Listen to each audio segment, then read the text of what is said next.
प्रश्न number 1। United kingdom में आयोजित होने वाली आभासी सम्मेलन इंडिया ग्लोबल वीक 2020 का विषय क्या है? इसका उत्तर है the revival India and a better new world.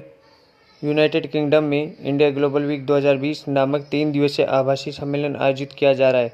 इस सम्मेलन का विषय the revival India and a better new world है। सम्मेलन के पहले दिन का उद्घाटन भाषण भारतीय प्रधानमंत्री नरेंद्र मोदी द्वारा दिया गया था। सम्मेलन को लगभग 250 अंतर्राष्ट्रीय वक्ताओं द्वारा संबोधित किया गया है और इसमें 5000 प्रतिभागी शामिल होंगे। प्रश्न नंबर 2। प्रधानमंत्री गरीब कल्याण अन्न योजना में किस अधिनियम के तहत लाभार्थियों को चावल गेहूं प्रदान किया जाता है? इसका उत्तर है राष्ट्रीय खाद्य सुरक्षा अधिनियम। मार्च 2020 में केंद्र सरकार ने प्रधानमंत्री गरीब कल्याण योजना की घोषणा की। इस योजना के तहत अप्रैल से जून तक निःशुल्क 5 किलो चावल गेहूं प्रति व्यक्ति राष्ट्रीय खाद्य सुरक्षा अधिनियम 2000 के तहत लाभार्थियों को प्रदान किया जा रहा है। हाल ही में केंद्रीय मंत्रिमंडल ने इस योजना को नवंबर 2020 तक आगे बढ़ाने की मंजूरी दी है। प्रश्न नंबर 3। 15,000 रुपये तक मासिक वेतन पाने वाले कर्मचारी को अनिवार्य रूप से किस सुरक्षा योजना में शामिल किया जाएगा? इसका उत्तर है कर्मचारी भविष्य निधि। एक कर्मचारी जो 15,000 रुपये तक मासिक वेतन कमाता है उसे कर्मचारी भविष्य निधि योजना में शामिल होना अनिवार्य है।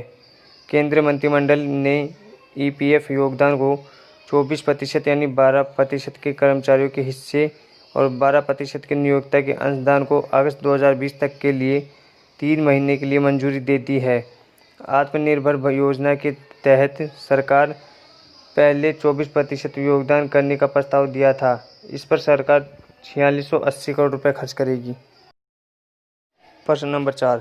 किस संगठन ने आपसी डेटा विनिमय के लिए केंद्रीय प्रत्यक्ष कर बोर्ड के साथ एक समझौता ज्ञापन पर हस्ताक्षर किए हैं? इसका उत्तर भारतीय प्रतिभूति और विनिमय बोर्ड। केंद्रीय प्रत्यक्ष कर बोर्ड और भारतीय प्रतिभूति और विनिमय बोर्ड ने आपसी डेटा विनिमय के लिए एक समझौता ज्ञापन पर हस्ताक्षर किए हैं।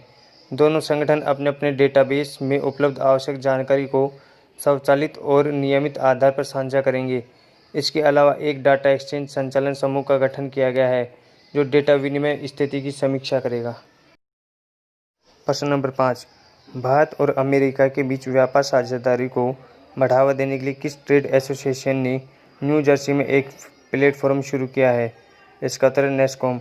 National association of software and services companies ने न्यू जर्सी में नेस्कॉम लॉन्च पैड लॉन्च किया है।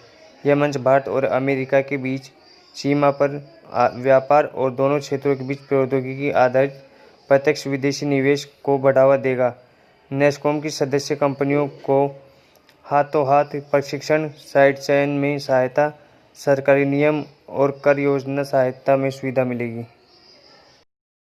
प्रश्न नंबर 6। किस राज्य सरकार ने आदिवासी समुदायों के संवैधानिक अधिकारों की रक्षा के लिए एक आयोग का गठन किया है? इसका उत्तर गुजरात।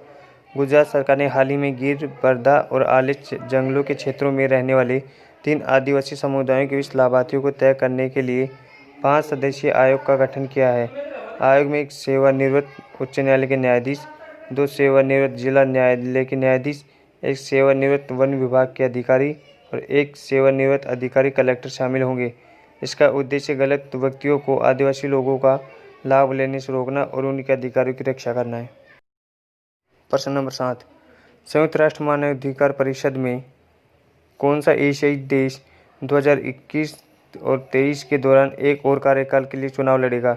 इसका उत्तर पाकिस्तान। पाकिस्तान की आधिकारिक प्रसारण सेवा के अनुसार संयुक्त राष्ट्र के लिए देश के मिशन ने संयुक्त राष्ट्र मानवाधिकार परिषद में एक और कार्यकाल के लिए प्रयास करने का निर्णय लिया है। पाकिस्तान को 2021-23 अवधि के लिए एशिया प्रशांत देशों के समूह के लिए आरक्षित 4 सीटों में से एक पर चुनाव लड़ना है। वर्ष 2006 में इसकी स्थापना के समय पाकिस्तान यूएनएचआरसी का संस्थापक सदस्य भी था। प्रश्न नंबर 8। किस संगठन ने अनुमान लगाया कि अगले 5 वर्षों में औसत वैश्विक तापमान में 1.5 डिग्री सेल्सियस की वृद्धि होगी? इसका उत्तर विश्व मौसम संगठन। संयुक्त राष्ट्र की मौसम एजेंसी विश्व मौसम संगठन की हालिया रिलीज के अनुसार आने वाले 5 वर्षों में औसत वैश्विक तापमान में 1.5 डिग्री सेल्सियस की वृद्धि होगी। यह वृद्धि वैश्विक तापमान के पूर्व औद्योगिक औसत से ऊपर है। प्रश्न नंबर 9, 15 जुलाई को होने वाले भारत और यूरोपीय संघ के बीच आभासी शिखर सम्मेलन में भारत का प्रतिनिधित्व किसके द्वारा किया जाएगा? इसका उत्तर नरेंद्र मोदी।